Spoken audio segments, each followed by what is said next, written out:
session. The Honorable Yasmin Polis presiding. All right, good afternoon, everyone. You may be seated.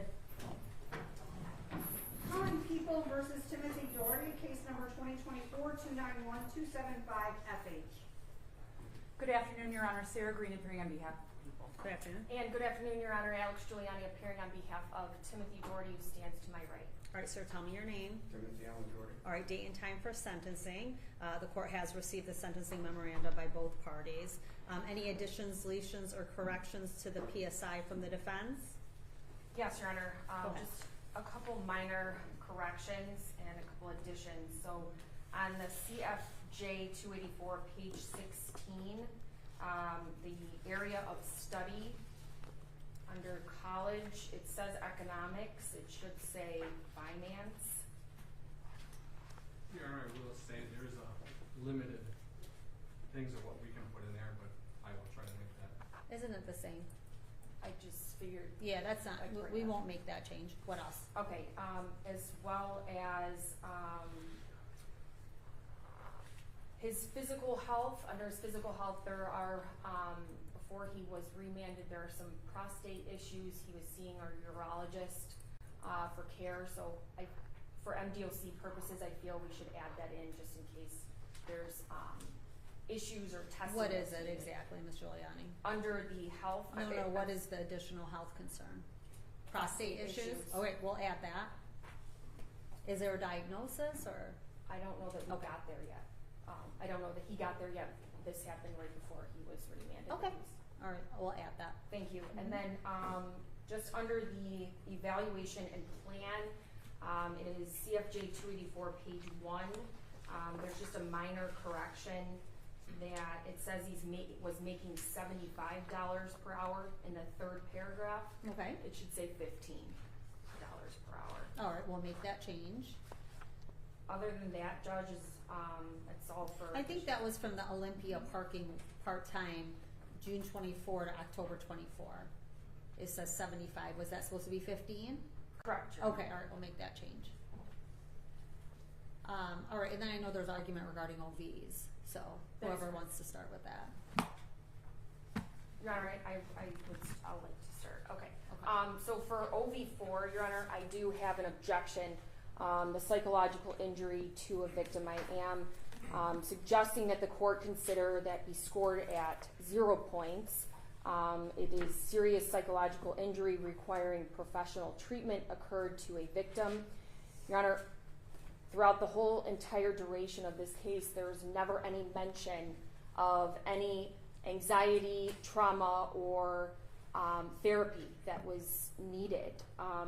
The children testified under oath that they voluntarily continued to go up and hug Mr. Daugherty even after these alleged incidents occurred.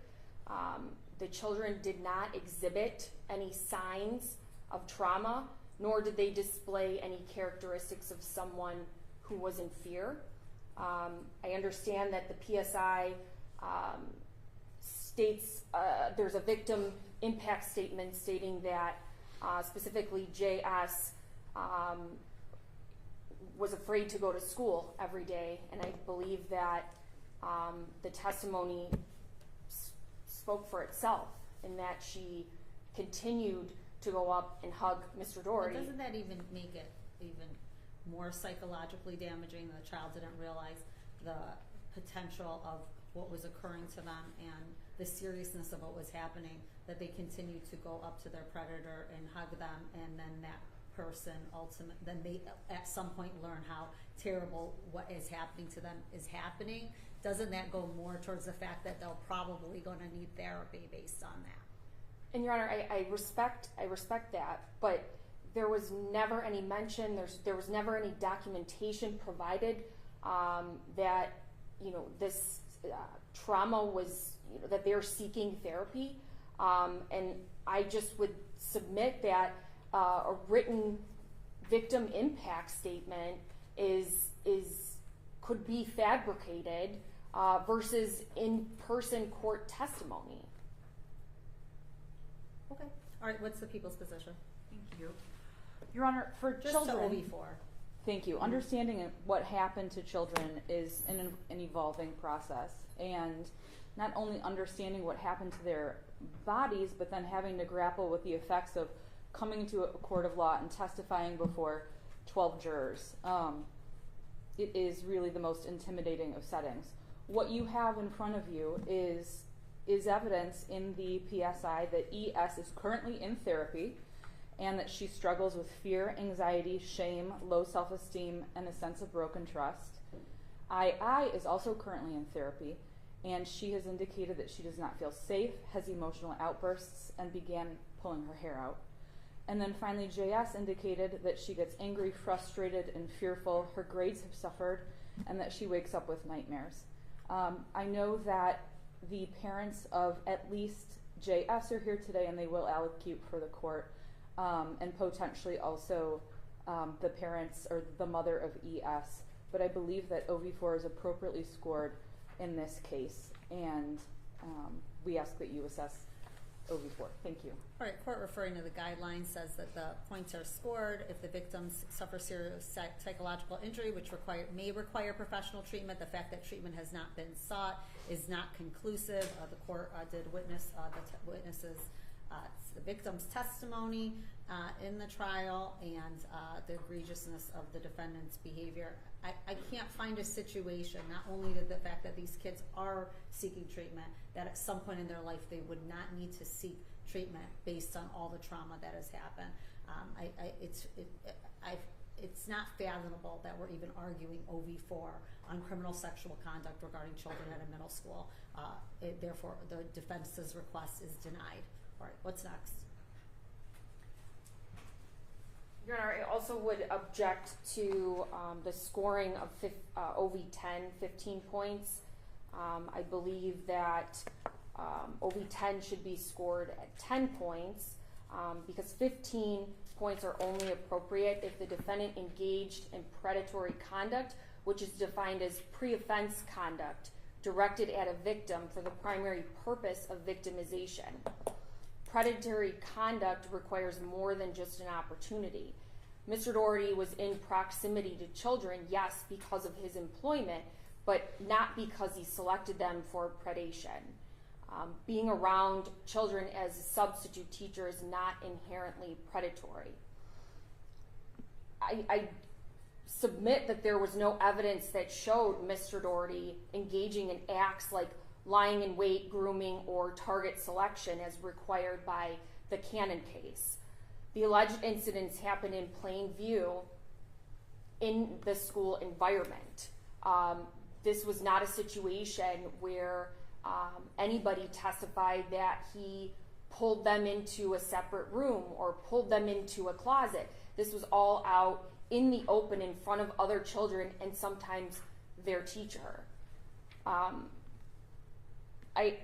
I understand that the complainants were minors, but vulnerability alone does not justify 15 points.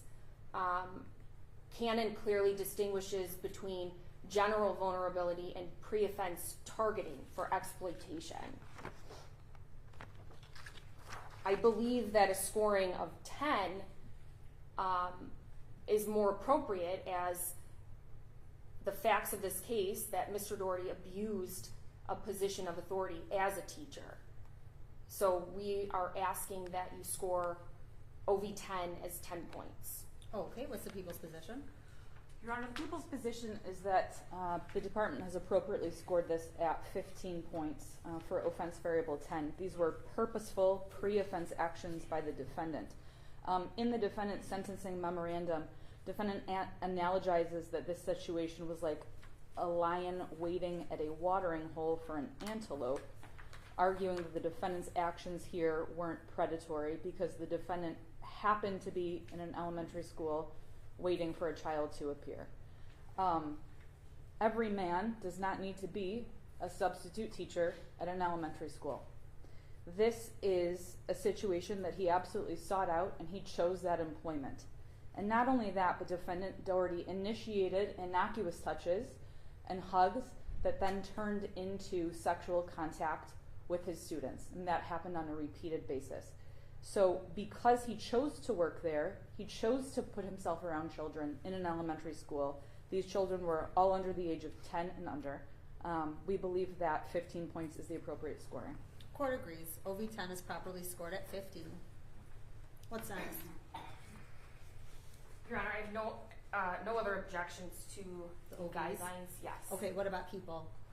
No, Your Honor. No more objections. All right, then do people have any additional changes? I do not, Your Honor. Thank Okay, you. then allocution to the defendant here. Go ahead, Ms. Giuliani. Thank you, Your Honor. Your Honor, I do want to also address the prosecution's request for an upward departure. Is this the proper time Yeah, to do go so? ahead. Okay, thank you, Your Honor. Michigan sentencing law requires that any sentence, particularly one that departs from the guidelines, must be proportionate to the seriousness of the circumstances surrounding the offense and the offender. The prosecutor cites in her sentencing memorandum the People versus Lampy case. The prosecution claims that this Lampy case, is directly on point with the case here. Respectfully, Judge, it is not. The fundamental flaw in that comparison is that the defendant in the Lampy case was a convicted sex offender, adjudicated guilty of a sex crime which required him to register as a sex offender, and was legally required to disclose this conviction to the victim's mother in that case. Mr. Daugherty, on the other hand, stands in an entirely different legal posture. He was never convicted of any sexual crime. That case against him in 2016 was dismissed by a circuit court judge in this building. The dismissal was based in part on DNA evidence that excluded Mr. Daugherty as a contributor. Further, the DNA evidence in that case showed that there was 3 unrelated, unknown male DNA found in that complainant's underwear. The scientific evidence cleared Mr. Daugherty of any wrongdoing. So, because he was never convicted of a crime in that case, the case was dismissed, he was never placed on the sex offender registry. He had no legal duty to disclose the dismissed allegation to his employer. He was already employed as a elementary school teacher 4 years prior to the 2016 allegation. So the Lampy case is not directly on point. It highlights the very differences of Mr. Daugherty's circumstances. An upward departure requires factors that are not taken into account by the guidelines. One example is the nature of the relationship between the victim and the defendant. Well, here, the guidelines already take into consideration the relationship between Mr. Daugherty and the students at the school. And also, because it has now been scored 15 points, I think it absolutely, adequately takes into consideration that factor. Mr. Daugherty has had no misconduct while incarcerated. He has had no disciplinary issues at all. In fact, Your Honor, he was on bond for 8 months prior to being remanded, and there was not one violation or incident. This shows his ability to comply with supervision and conditions. Mr. Daugherty is fully willing to participate in any MDOC directive. He will engage in sex offender treatment and comply with all the directives of Michigan Department of Corrections. As you know, Judge, he cannot be released on parole if he does not complete the sex offender treatment program. He has every intention to complete that program.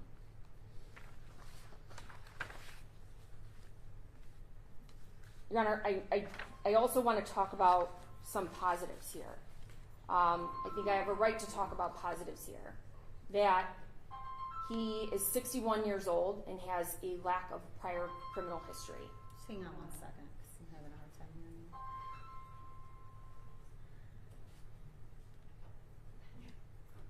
Thank you. Go ahead.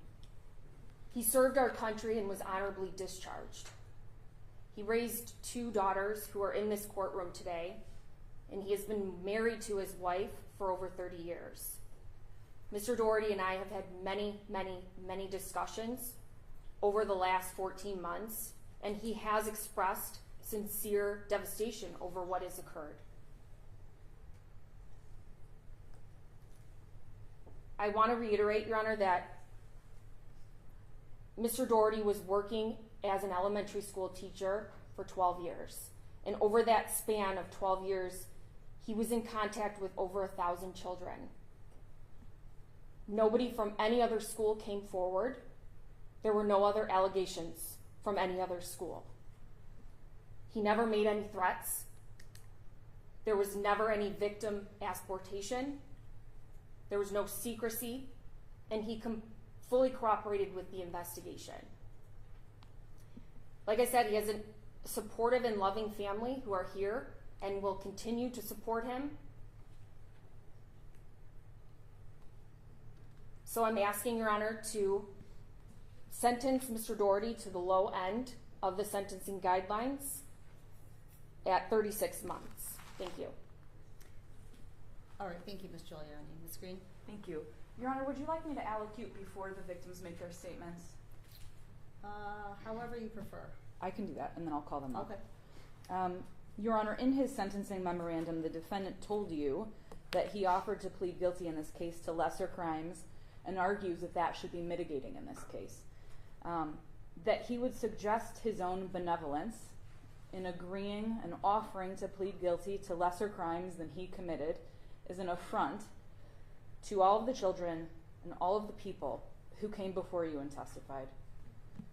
To suggest that this group of victims and Ms. Bohm, separated by time, place, and circumstance, are all confused about what happened to them, or even worse, are all conspiring or lying, is preposterous. Defense here has misstated the DNA results from 2016 and wrongly argued that the defendant Daugherty was cleared of charges in 2016. Based on the quantity and quality of the DNA samples available, the results in that case were inconclusive rather than exculpatory, as they claim. Instead, after a stand-away ruling that made Ms. Bohm's therapy records discoverable, her parents made the decision to maintain their daughter's privacy, and the criminal prosecution at that point was halted. That was in 2017. Daugherty was assigned to the Huron Valley Schools in 2018, and he began working at Spring Mills Elementary School around 2020. And you know that these assaults occurred at least during the 2023-2024 school year. The people assert, I assert, that the advisory guidelines here are not proportionate to the defendant's actions and the seriousness of his crimes in this case. The breach of trust inherent in the sexual assault of children by their teacher cannot be overstated. It is a breach of trust against the public. It is a breach of trust against the victims, and society places critical faith in those who care for our most vulnerable. Defendant was entrusted not only to educate them, he was trusted to keep them safe. We relied on him to keep them safe. And there are not only the number of victims that you heard from, but the number of assaults. And Judge, you heard from these people. You heard from those witnesses, and you can assess their credibility. Defendant Daugherty was uniquely aware of his sexual proclivity for children. He is the one who knew. And he chose to work at an elementary school. The children trusted him, they liked him, they hugged him, and he repeatedly sought sexual contact. And so I stand before you arguing that the people assert that the advisory guidelines in this case are not appropriate, and we ask this court to exceed them. Thank you very much. Ms. Green, what is your request regarding exceeding guidelines? Something that the court deems proportionate and appropriate, Judge, and I'll leave that to your discretion. The top end in this case is 71 months. The maximum that the court can impose via the Tanner rule is 2/3 of the maximum, which is 10 years. Okay, who do you have to speak here? Thank you. Mr. and Mrs. Skowski? Okay.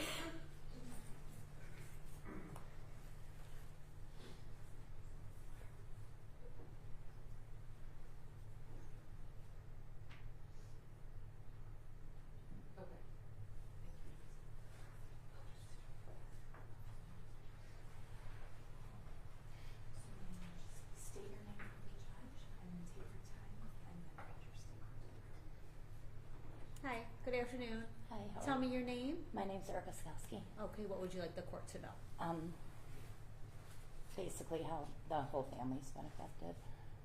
I wrote out a statement. It says, "Hello, my name is Erica Skowski. I'm the mother of J.S., one of Timothy Daugherty's many young victims. My daughter has suffered tremendously due to his assaults against her. My entire family has. I apologize. That's okay, you take your time. It's not a rush, okay? Take all the time you need. Numerous families have suffered because of this man. Juliana would complain constantly of stomach aches, headaches, and body aches, trying to get out of going to school. I made her go. The guilt I feel for making her go to school and facing her monster is eating away at me. Timothy Daugherty used an elementary school as his hunting ground for his assaults. Once I learned of what happened to my daughter, I allowed her to stay home many times, as I did not know how else to help her, to make her feel safe. Her schooling was affected badly. She missed a lot of days, 35 plus. Her grades dropped. She didn't sleep well. To this day, she still wakes up with nightmares and comes to my room in the middle of the night to feel safe. She gets angry, frustrated, sad, and fearful so easily now. It's hard for her to trust others, as he was supposed to be someone she trusted. My son, JJ, her 15-year-old brother, has gone to therapy and is on medication to help cope with the anxiety and guilt he feels for not being there to protect his little sister. Her 18-year-old brother is so afraid to allow her out of anyone's sight in fear of something happening to her.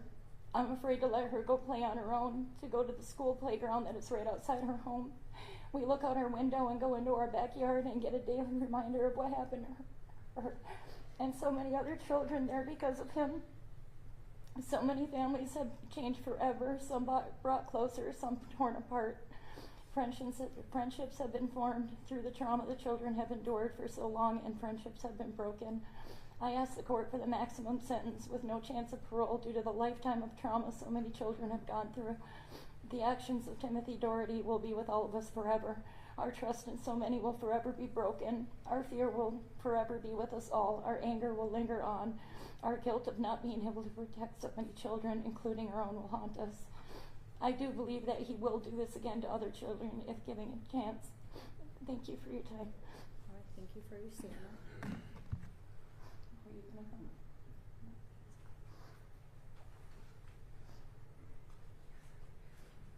Judge, I think that that's it. Okay, all right, anything else by anyone else then? Parties, lawyers?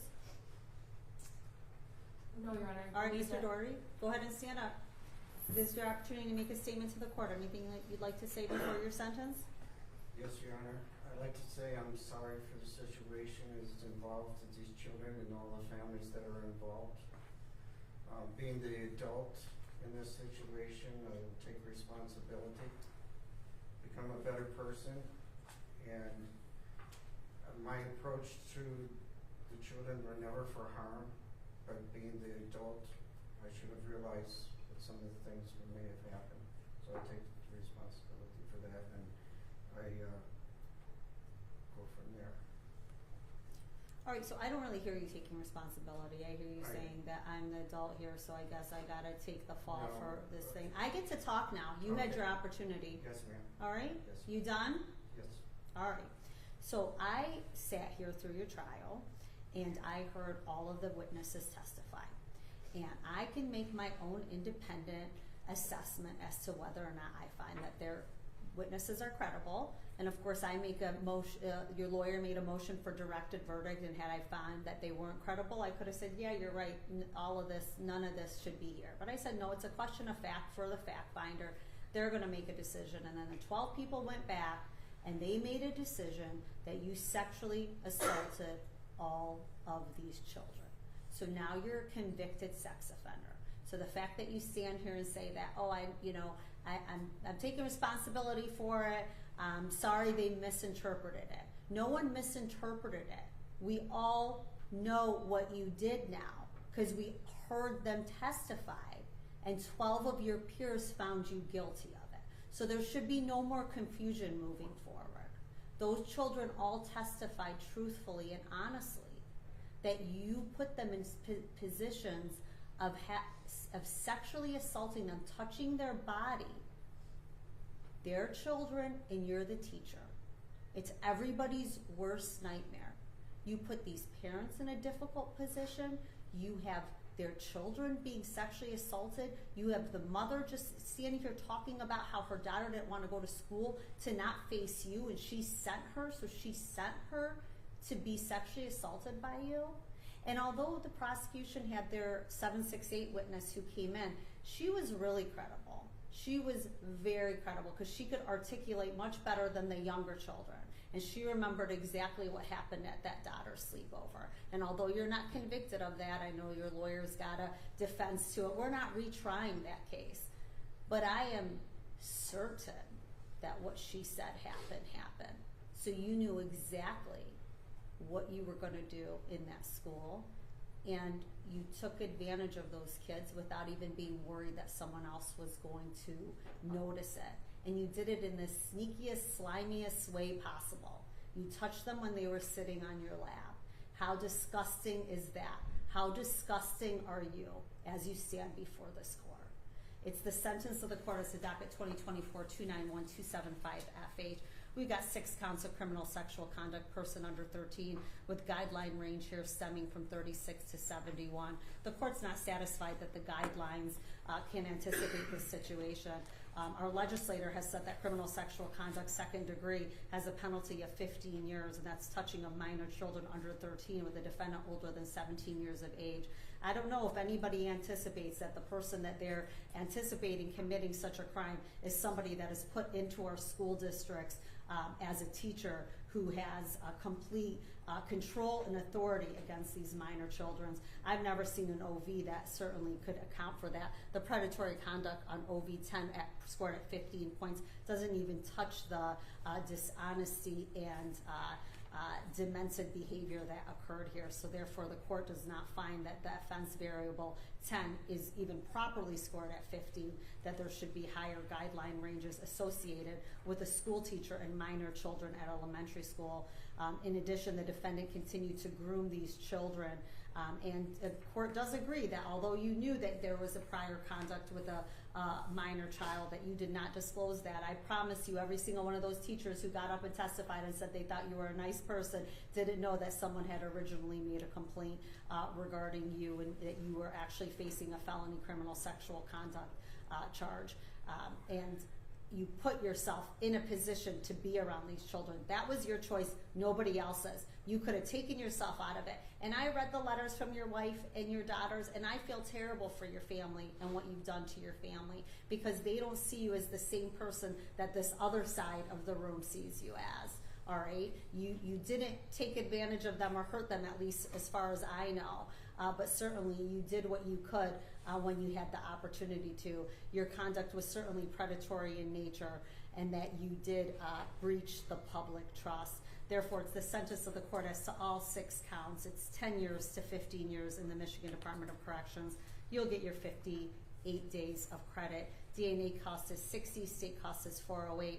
Crime victim rate is $130. You're going to comply with DNA testing. You're going to get an HIV test, and you're going to comply with the sex offender registration requirements that do require lifetime GPS tether upon parole from prison. You are going to get STD, STI testing, and there's going to be no contact directly or indirectly with the victims, ES, II, and JS. You do have the right to petition the Court of Appeals you have an absolute right to petition the Court of Appeals for appellate review.